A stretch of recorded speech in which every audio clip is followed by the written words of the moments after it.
Hello students. One day one topic series चल रही है और आज का मोस्ट इम्पोर्टेंट टॉपिक है नैनो टेक्नोलॉजी, जो करंट अफेयर का टॉपिक है। और इसमें हम कोशिश करेंगे कि जो मेन इम्पोर्टेंट है इसके कॉन्सेप्ट बहुत अच्छे से समझेंगे इसको। प्लीज़ लास्ट तक बने रहिए। तो स्टार्ट करते हैं नैनो टेक्नोलॉजी। और इसके तहत नैनो स्केल्स आमतौर पर 1 से 100 नैनोमीटर आकार पर सामग्री और उपकरणों के साथ काम किया जाता है। इसमें नैनो जो मीटर होता है, और वो जो नैनोमीटर स्केल पर सामग्री असामान्य गुण और प्रदर्शित करती है। इसमें ये गुण जो आकार, रूप से सतह की विशेषताओं और आंतरिक संरचना पर निर्भर करते हैं। जैसे इसके प्रकार है जो प्राकृतिक नैनोमीटर जैसे ज्वालामुखी राख, और कृत्रिम नैनोमीटर जैसे कार्बन और नैनो ट्यूब।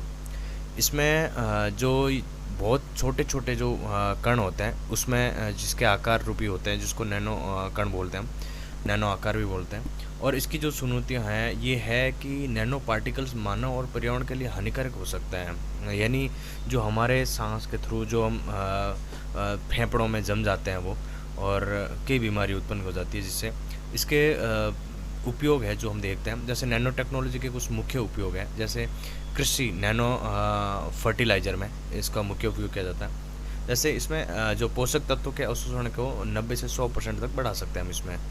जैसे नैनो बायोसेंसर जो इस पर नैनो बायोसेंसर्स होते हैं जो मृदा की स्थिति होती है उस पर निगरानी करता है। ये उस पर निगरानी करता है नैनो बायोसेंसर। स्वास्थ्य बेहतर इमेजिंग और डायग्नोस्टिक टारगेट ड्रग्स डिलीवरी में भी उपयोग किया जाता है इसमें। ऊर्जा नैनो स्ट्रक्चर्ड सोलर सेल सस्ते और आसानी से इंस्टॉल किए जा सकते हैं। यानी जो इसके स्ट्रक्चर के जो सोलर सेल है वो आसानी से इंस्टॉल हो सकते हैं। और पर्यावरण, जल शुद्धिकरण और विलवणीकरण तकनीकी में नैनो मटेरियल्स का उपयोग किया जाता है। जैसे जो एनवायरनमेंट में भी इसका जो नैनो मटेरियल है उसका भी यूज़ हो सकता है।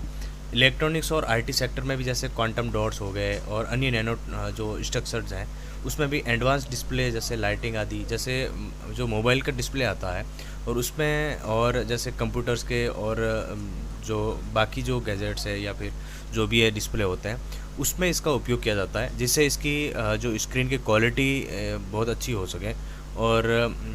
और भी कई तरह की चीज़ों में इसका यूज़ किया जाता है। जैसे अन्य कॉस्मेटिक्स और मेटेलिक ऑक्साइड्स के नैनो पार्टिकल्स का उपयोग किया जाता है। जैसे अब पढ़ते हैं नेक्स्ट है नैनो उर्वरक, नैनो फर्टिलाइज़र। ये क्या है? इसमें देखते हैं कि इफ़को द्वारा नैनो टेक्नोलॉजी को जो सो नैनो जिंक तरल और नैनो कॉपर तरल, जो इसको उर्वरक और केंद्र सरकारों ने फर्टिलाइज़र कंट्रोल ऑर्डर FCO 1985 के तहत मंजूरी दी है इसको अभी। इसके बारे में जैसे नैनो उर्वरक ये एक प्रकार का उर्वरक है जिसमें पोषक तत्व और नैनो कणों में समाहित किया जाता है। जैसे इसके जो कण होते हैं बहुत छोटे छोटे होते हैं, जिसमें ये मिट्टी के अंदर धीरे धीरे नियंत्रित मात्रा में पोषक तत्व जारी करते हैं। जिससे क्या होता है, ये जारी होने से उसमें क्या है, मिट्टी में जो उर्वरक अपव्यय कम हो जाता है इससे। और सेकंड ये है कि जो फसलों में जिंक और कॉपर जैसे सूक्ष्म पोषक तत्वों की कमी को दूर करने में भी ये मदद कर देता है।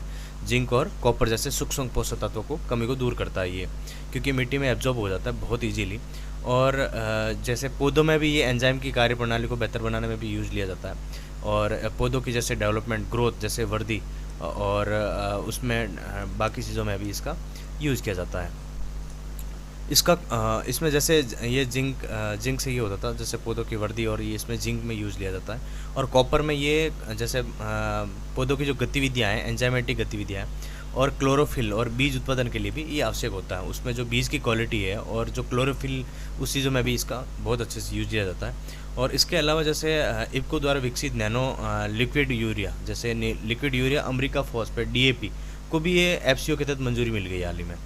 और इसके अलावा इसमें जो एग्रीकल्चर में इसका टेक्नोलॉजी के तौर पे बहुत सारा सरकार द्वारा कई पहले मतलब जारी की गई थी नैनो टेक्नोलॉजी। जैसे नैनो विज्ञान और प्रौद्योगिकी पर मिशन, नैनो मिशन।